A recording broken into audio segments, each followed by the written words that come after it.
Welcome back to Tabletop Assault. I'm Ross, and today I'm going to have a look at the Adeptus Mechanicus codex. I'm going to concentrate on certain units that I think are the top dogs of the codex so far. Now, one unit I'm not going to really speak about, I'll mention them here, but they're not going to make my top list, is the Protractus Sterilizers. Why are they so useful? Because they've got a stratagem that allows them to, it's called Booster Thrust, 1 command point. Essentially, after the end of your turn, you can put them back into reserve. So what you do is you take a 10-man squad, drop in, you flame with 10d6 automatic hits with AP -1, you then jump them out again, you then do the same again and again each turn. Makes them all but, invincible unless your opponent can shoot during their turn, and makes them quite a good harassment unit. However, I'm going to bet you any money that in the first FAQ they're going to turn Booster Thrust into only usable once. I'd be very, very surprised if they do not do so. So I thought I'm going to leave them out and concentrate on some other units. If you think I'm wrong about that, let me know in the comments. With that, let's have a look at some of the units. First up, we're going to have a look at Kastelan Robots. At the moment they appear to be 100 to 110 points per model, which is quite a big investment, but I'll explain why I think they're maybe sort of worth it. So they are a durable unit with a high toughness of 7 and loads of wounds at 7 as well, capable of ranged and melee attacks. Now, the weapon that really drew me was the Kastelan Fist, which is a melee weapon, +4 strength, bring them to strength 10, -3 AP, 3 damage and 1 additional attack for the weapon, and I believe if you have 2 of them, that'll be 2 extra attacks. So Kastelan Robots were very fearsome as a ranged unit, 8th edition. Basically you get double shots with them, which gave you, I think, 18 shots per robot, plus a bunch of buffs from stratagems and characters. Really made them a very, very fearsome unit. If you had them with Wrath of Mars, I mean, they were just chucking out mortal wounds on top. Yeah, I can see why maybe on the range side we have seen them being reduced in efficiency, because now, although they are more accurate, they don't get their double shots, really reducing them by quite a wee bit there. However, their combat capabilities were increased significantly, so they now, when they change protocol, they're going to be getting a weapon skill of 2+, and they get to reroll their charge. So that's very efficient in on itself, and I really like that. And when you have the 2 fists, you're going to be getting 5 attacks, and you can keep firing your flamer, I believe, when you are in this protocol. When the previous one, if you're combat, you couldn't fire ranged weapons, I believe. Now you can. So really, I think this is a unit which have really, really strong capabilities. They're strength 10, so they're going to be wounding anything on really 3s, possibly 2s, which is very, very good with 5 attacks, accuracy of 2+, making them a very strong unit to just march up the field and maintain control. Now, the Forge World had almost exclusively used them for his Ryza, adds 1 to their charge roll, and +1 wound roll in the first round of combat, when you're charged, where charged are heroic linked fiends. This essentially means that once you change protocol, you're hitting on 2s, wounding on 2s, rerolling charge results, and +1 to your charge. You cannot get, as I say, much better than that. There is some things that can boost above 8. I believe I saw Dreadnought with toughness 9 due to relics or something, but generally the rule is that nothing is really above toughness 8. So you are going to be just getting all those hits, all those wounds. You've got your charge reroll, you've got your +1 to charge. If they get something too close to them, they're going to really kind of punch it out of existence. So I've also got a Holy Order recommendation. The Logi initial part, Predicted Barrage, turns -1 and -2 AP to 0. Just people might use, low AP stuff with high strength and a bit of damage to try and whittle them down, because they do have their 5-up invul, and many people try and avoid that because it might throw back mortal wounds on them. This means they're just a lot more trickier to bring down. Stratagem is Binharic Override, which is more or less the same. You get to change the protocol immediately and you can't change again. With combat robots, I suppose that you could actually take a Data Smith instead of spending that 1 command point. The reason why is that you're probably not going to get in combat till turn 2, so turn 1 you probably want to just try and change the protocol with the Data Smith. I believe you can do that turn 1, and then it takes into effect on turn 2, which will then means turn 1 you get your 2-up save, turn 2 you're going to get your 2-up weapon skill and your reroll. Plus the Data Smith's only 40 points, gives you 2 Power Fist attacks, and they can repair robots as well, along with giving them the keyword. So it's like, if you want them to be efficient turn 1, maybe think about just spending the command point. If you want them to think they're going to be efficient in turn 2 and you've got 40 points to spare, I would probably take the Data Smith you know, it's not something I've really played with in the past, because usually we just went Banharic Override, but if you're going combat, it might be worth it. Ultimately, this came down to whether to take Kastelan Robots or Sindoni Dragoons. I want to think of a unit that was going to maintain board control and be very hard to bring down. And although Sindoni Dragoons do have the -1 to hit, both in ranged and in combat, they're not the most durable unit in the world. Once they sort of get brung down each one, their efficiency goes down, and their taser lances are nowhere near as efficient as they used to be. Kastelan Robots are 25% more per model, I believe, than Sindoni Dragoons, but they just eat up command points a lot less. So yeah, Kastelan Robots and Fists, I'm intrigued. I've got a few of them. I really want to see if they will work out. Next up, and I always get the names for these wrong, Serberys Raiders, yeah. So they are 16 points per model, and I think a data tether is about 5 points extra. So the advantage of these is that they are a fast moving harassment unit. They're able to target characters, and a powerful stratagem to retreat in case your opponent tries to lock them into combat. So in terms of rules, their main weapon I sort of look at is the Galvanic Carbine, 18 inches, Assault 2, Strength 4, -1 AP and 1 damage. Data Tether is handy for them because it means they can benefit from a few extra abilities such as Skitarii Warlord traits for only 5 command points.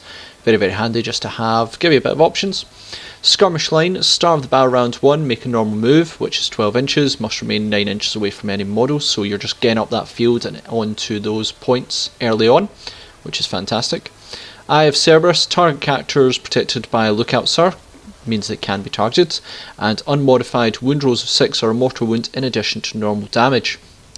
Now their weapons are Strength 4, -1 and 1 damage, and they are Assault 2 each. Just means that a small unit can put out a few shots and any of those supporting characters can possibly be knocked out, which can be very, very handy.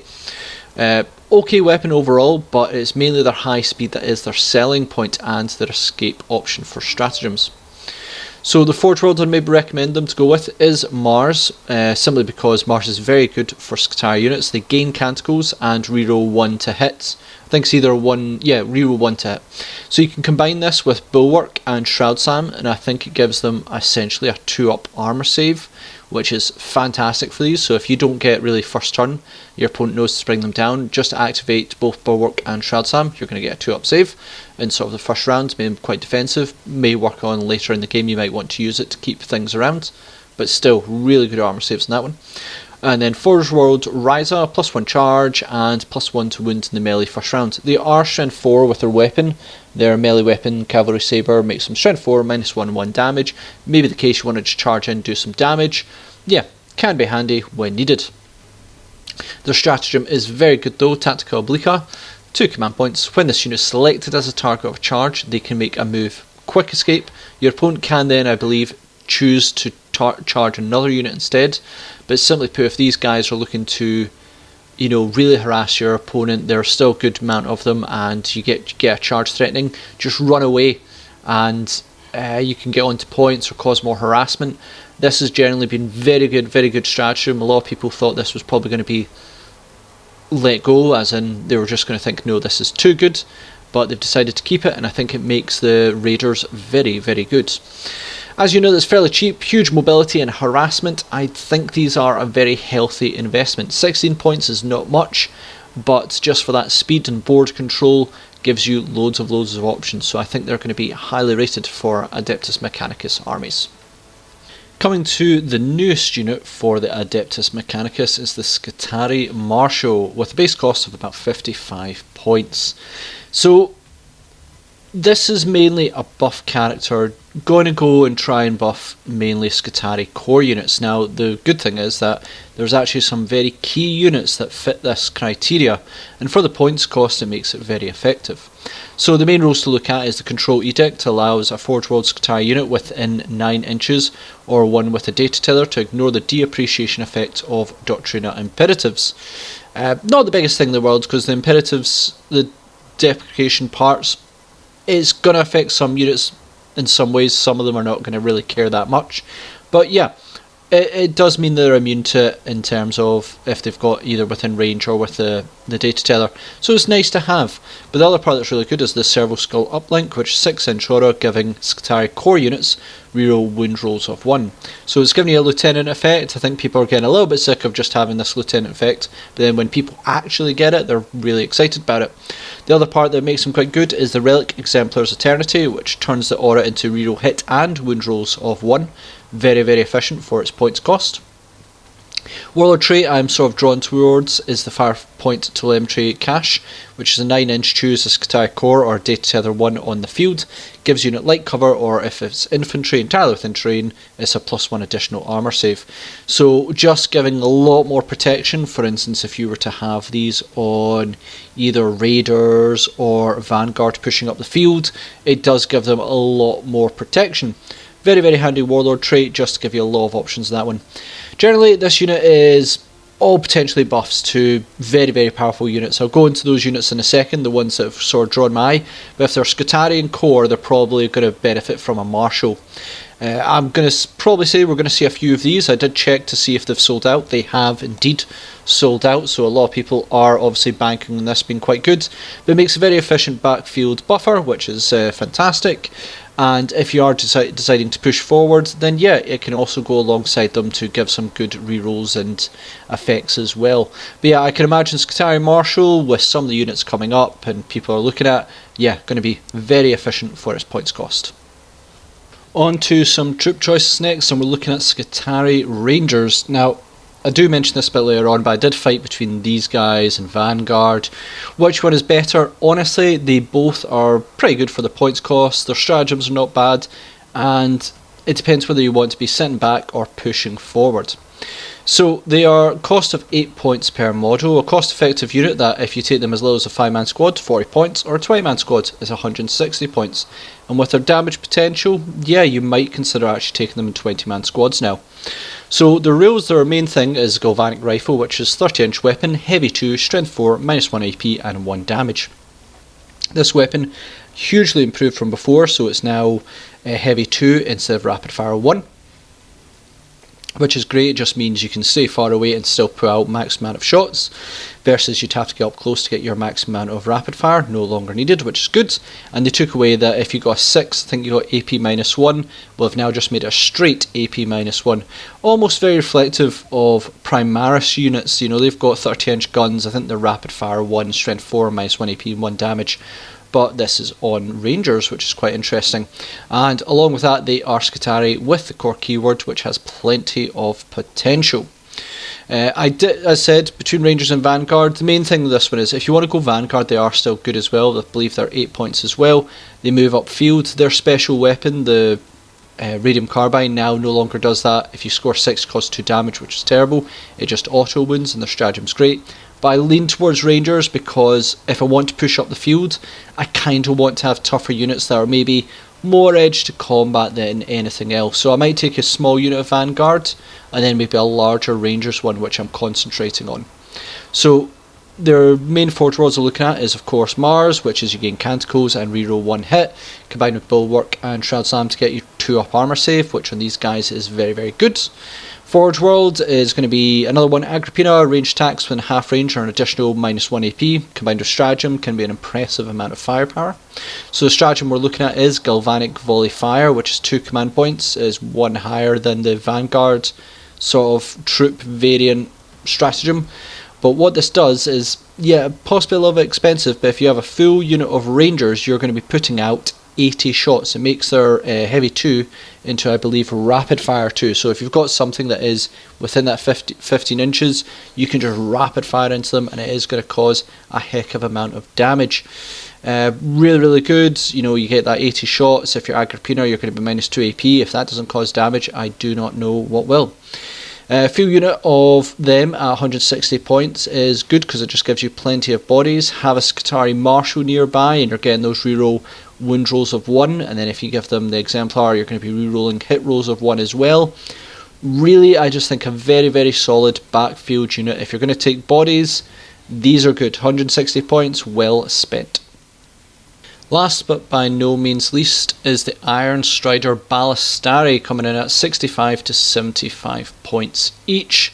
Now, if you haven't heard about these are becoming quite the new hotness where people are talking about in terms of the Adeptus Mechanicus force. They were already quite extremely deadly after Psychic Awakening, and I think this has only made them even deadlier. So the two main rules to look into here is of course the weapons, which is the Twin Cognis Autocannon, 48 inches, Assault 6, Strength 7, minus 1 AP and 2 damage. Then the Twin Cognis Lascannon, 48 inches, Assault 2, Strength 9, minus 3 AP, damage D3 plus 3. Honestly, when it comes to Lascannon, I believe all Lascannons should just be damage D3 plus 3. They're just a bit too random at the moment, just being D6 damage. Either way, for the Adeptus Mechanicus, this is good. So, two seriously good weapons. All cannons are suitable for taking out your standard marine-based infantry, though not Death Guards, or your Skitarii Raiders, which I know are causing a bit of people problem. You just pile them with a bunch of shots at damage 2 and it will whittle them down. Lascannon, of course, can take down your heavier targets, and with each of them getting 2 shots and that D3 plus 3 damage, very, very nice. The key to the Ironstriders is of course that they are Skitarii and core, meaning a huge amount of combinations are possible. If I'm to recommend Forge World, it is of course Mars, which you gain Canticles and reroll 1 hit. Combined with Bulwark and Shroud Slam, I believe it will give you a 1-up save, which is fantastic. And then if you want to go in our Forge World, Agrippina is quite nice for ranged attacks within half range or additional AP by 1.